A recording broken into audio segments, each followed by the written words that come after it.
So you wanna get unstuck. You wanna build better routines. You're feeling like you're in a slump. That was me. Feeling tired, I was feeling unmotivated. I was not waking up and having vision and feeling energized by my days. I'm gonna show you exactly how, step by step, I'm gonna walk you through exactly what I did to get unstuck. The biggest mistake that I made was focusing on what I was doing rather than who I was becoming. The book Atomic Habits is so helpful for understanding human behavior and habits and how to do that. But if you're not wanting to read that book, or if you have read it and you want a refresher, I'm gonna be mentioning a lot of the things in that book. We have to start by focusing on who we want to be rather than what we want to do. So that being said, we begin by, I literally sat down and I wrote out in my phone, I put work, I put soul, and I put body. These are the main areas, if you will, that I was wanting to change. And I wrote out the biggest things that I was wanting to do differently, the actual doing, okay? So you're not focusing on who you're being, you're just focusing on the habits right now that are not working or ones that you want to be working better. And then what you're gonna do is you actually write out the kind of person that you want to be. For me, when it comes to home, I really wanna be better about meal planning, which is literally hilarious because I created a meal guide, okay? So I have absolutely no excuses for not being able to meal plan. Then what I did is next to that, I wrote out the kind of person that I want to be. I want to be an organized person. I want to be a person of peace. Making my home work for me helps me to do that better. When things are away, when things are clean. So that's literally what I did. I went through and I did this with work. So in my work, I wanna be, I don't wanna just do a podcast. I don't wanna just write emails. I don't wanna just, learn blood chemistry. I want to be a person who leaves an impact on this world. Far long after I'm gone. That is my ultimate goal. And so therefore I need to be a consistent and reliable person. Same thing with my soul and body. My soul, I wrote out reading and studying and journaling. I really got out of that habit. We're all being formed. And if I don't have the space carved out for solitude, my soul needs solitude to be formed properly, because if not, all the noise, the constant noise, it bends me out of shape. Again, more than just reading and studying as the habits, I want to become a person of love and knowing Jesus. That is the bigger reason of identity-based habits. These things are forming us. Our habits are forming us. That's why we all want to have good habits. That is step number one. Let's call it our life list. This is what will help you too. Write out what's not working. If you can't figure out what you want your habits to be, write what's not working well. It's not working well for me to wake up and go on my phone.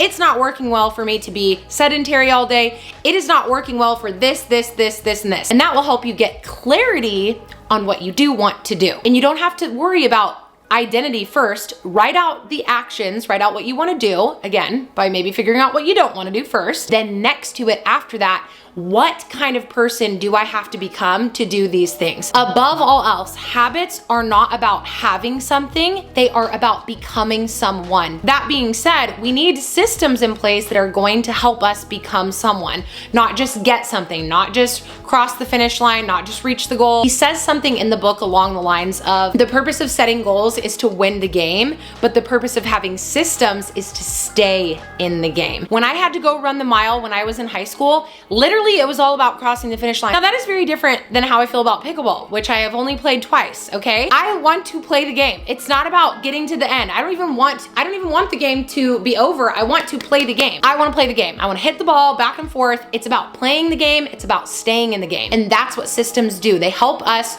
to stay in the game of our life rather than trying to run as fast as we can, get to a goal, feel burnt out, and then give up and kind of get in this, again, stuck cycle. Dr. Henry Cloud said something to the effect of, we don't rise to the level of our goals, we fall to the level of our systems, of our training. Number two is realizing that it's not about getting something or achieving something, it's about staying in the game. I think we're on number three. I feel like this technically could be number two, but the second or third thing is to make it attractive, let it be fun. If there is one thing that I have learned in my life that has radically changed my life, if you want to get it done, make it fun if you want it done. Make it fun if you want it done. Make it fun if you want it done. That single-handedly has changed my life. And when I forget that, I will tell you this, when I forget that, I am far less productive. I am far less enjoying whatever I'm doing. This is talked about in the book, but the second law of behavior change is to make it attractive. Habits quite literally are a dopamine feedback loop. There is a cue, there's the behavior, and then there's the reward, and we get stuck in that. So the cue is I see my phone, then the behavior is I scroll on my phone, and then I get the reward of the dopamine hit. So if we want to form good habits, we want to make those things that we have to do desirable and fun. One way that you can do this, which is something that I've done, but he gives it a name in the book, it's called temptation building, which I think is hilarious. It's basically linking an action. You link what you want to do with an action that you need to do. So for example, when I go to the gym and I walk on the treadmill, that is the time that I would scroll on my phone. This is actually why I ended up getting a standing desk, because when I'm doing emails, when I'm writing, when I'm editing, I need to edit, but I also want to get my steps. So now I'm linking those two things together. So now I don't know what number we're on, but let's talk about rewards. Theintentionalhabit.com. Here's a list of 150 self-rewards because I was like, I need to figure out what my rewards are gonna be. Indulge in a new book that you've been wanting to read, brighten up your space with some fresh flowers, get a new piece of clothing or an accessory, take a bath, buy a candle, get some new workout clothes, ooh, go get a magazine, go get yourself a coffee or a matcha. That's a big one. Go on a hike, go in nature, plan a trip. Half the fun is looking forward to it. There's literally so many things. You could go book a class, book a Pilates class, an infrared class. Figure out what you want your rewards to be. Figure out what you want to be the cue. Figure out what you want your behavior to be, which you already did that, and then pick your reward. The cue can be anything. The cue can be you wake up in the morning and you grab a book that's on your nightstand now instead of your phone. That's the cue. The cue is now the book rather than your phone. And then the reward for that is to make yourself a yummy drink, to make yourself a yummy matcha or coffee or something like that after you finish a few pages of your book. I wake up, I grab my book, I get my sunlight right in my eyes first thing in the morning, and then I read a few pages of my book, I read my Bible, I pray, and then from there I come back inside, I make myself some breakfast, and then I will make myself my yummy, delicious matcha. I really think that you can do this with so many different things throughout the day, like my progesterone punch.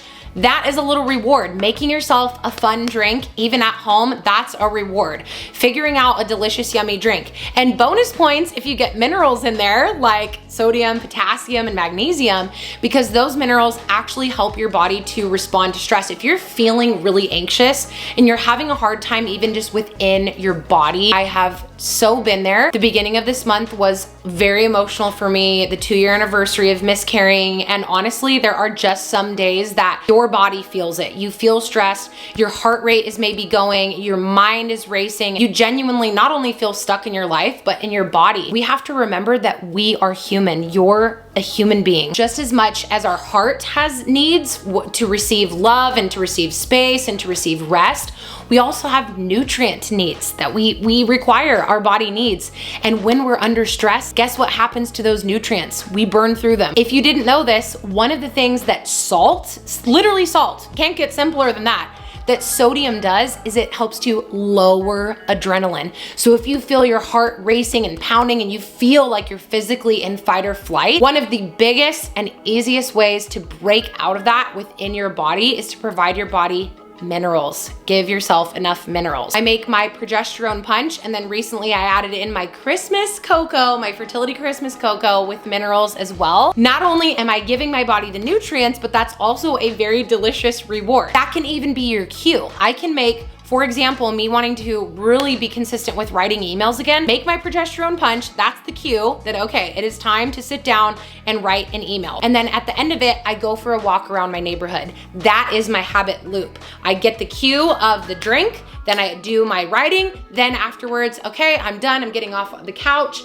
and I'm going for a walk. I can even get more accustomed with that and say I'm gonna write the email toward the end of the day, so that way, when I'm finished writing the email, I can go out and I can watch the sunset during my walk, and that's even more of a dopamine boost. Sodium, get potassium, and get magnesium. My favorite way to do that is by adding a pack of electrolytes to my water, and Element is personally my favorite. I am so obsessed with the grapefruit flavor. It has changed my life. That is a reward. I look forward to it every single day. Element just makes my favorite electrolytes of all time. Every single cell in your body has a sodium potassium pump, okay? And healthy cells make healthy tissues, make healthy organs, make healthy organ systems, make a healthy organism. That starts with the cell having enough sodium and potassium. If it doesn't do that, electrical signals fluid regulation, muscle contraction, the ability to relax and lower adrenaline, the ability to literally be sensitive to thyroid hormone from potassium, magnesium, massively helps with sleep. Like, what do electrolytes not do? They literally do it all. If you want to try them out, you can go to drinkelement.com. That's drinklmnt.com/Cambria, and you're going to get a free sample pack with your purchase so you can try all the different flavors. Grapefruit's my favorite flavor, but you can figure out your favorite flavor. What happens is you're going to make that drink. It's going to make you happy. It's going to lower your adrenaline. It's going to help you to relax. Now you're just happy all around. Your taste buds are happy. Your cells are happy. Wrapping this all up, we're going to talk about sprint sessions and how to have sprint sessions in your life to accomplish what you want to do for that day in those major areas of your life: home, body, soul, all that kind of stuff. Dr. Henry Cloud, I can't remember what the root word of it is, but it's priority. It's not priorities. A lot of the time we think of priorities and we think of like having a list and we put the most important at the top. But what we have to do is we have to figure out what is my number one priority in each of those areas. Soul care, the number one priority is for me to have solitude. It's for me to be able to sit out on my front porch, even if it's for 5 minutes, and be able to sit and be still and be able to hear from God and talk to God. That is my number one priority. You will pick your priority from from your life list. So for example, my body one, it is getting my steps. Getting my steps is the priority. My priority for my home is to make my bed. If I make my bed, it is a ripple effect. It ripples throughout the rest of the day. I want to keep everything else clean. In the seasons of my life that have felt very, very out of control, like in my home and just trying to focus and get things done and have healthy habits, it's always the seasons of my life where I stop making my bed. Something about that. And then you have a sprint session to do it. Your goal in this case is to cross the finish line. You're going to set a 5-minute timer and you're going to do whatever task. I forgot to write personal, but my priority for that is simply getting ready for the day. I feel so much better when I get ready for the day. I recently heard somewhere on the internet, somewhere on TikTok, I would quote them if I knew who they were, but she was quoting from somebody else. The idea is 10 minutes for 10 better hours. And that is exactly how I feel when it comes to getting ready. 10 minutes of doing my makeup for 10 better hours of the whole entire day. And really, that is all it takes. I like being able to remember things that way, but really, I don't think we should be even trying to rush through life and rush through our days. Like, enjoy getting ready, make it fun, light a candle. Remember, above all else, make it fun to get it done. I will leave you with the funny, very simple thing that recently, I don't know what has come over me, but I don't love taking a shower, okay? It's not because I don't like showering, it's because the whole idea of blow drying my hair, doing the whole thing, like it's so time consuming. Please don't come for me, okay? Once I'm in the shower, I love the hot water. What I started doing, I put my speaker in the bathroom and I turn on music, turn on worship music, and I end up loving it. I end up loving it, and now I'm looking forward to it.